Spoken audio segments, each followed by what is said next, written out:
আচ্ছা শুভদা, এই যে তুমি 6 টাকায় যে পরোটা দাও, এটা কি সত্যি? একদম সত্যি। আচ্ছা, এতে তোমার কোনো অসুবিধা হয় না? না, কোনো অসুবিধা হয় না। এটা কি করে সম্ভব দাদা? দেখো, এটা ব্যবসার পেয়ে থাকে, টেকনিক থাকে।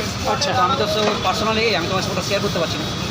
বিভিন্ন মানুষের বিভিন্ন ব্যবসার টেকনিক থাকে, তো আচ্ছা। তো ধরো আমাদের একটা আলাদা টেকনিক। আচ্ছা আচ্ছা, এই যে এত ব্লগার আসে এত ভিড়ের মধ্যে, এই যে তোমাকে যে একটু ডিস্টার্ব করে, এতে তোমার কোনো রকম কোনো অনুতপ্ত নেই?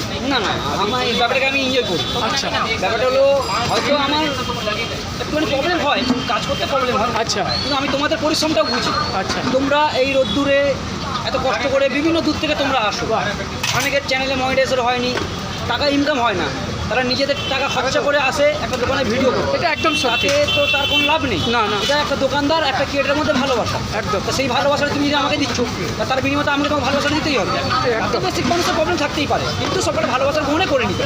আচ্ছা আচ্ছা, সো গাইস বুঝতে পারলে যে দাদা কত ভালো মানুষের, যে কোনো রকম যে একটা ফেড আপ হওয়া বা রাগ করা এরকম কোনো ব্যাপার নেই। যে আসে, যে কোনো ব্লগার আসে, দাদা খুব হাসি খুশি থাকে, যেটা আমি ভেবেছি বা শুনেছি একদম রং, কিন্তু তার উল্টো। তোমরাও আসো গাইস, এসে দেখো দাদা সত্যি খুব ভালো মানুষের। তুমি 6 টাকার বলবে 6 টাকারই দেবে একদম। তো চলো আবার পরে ভিডিওতে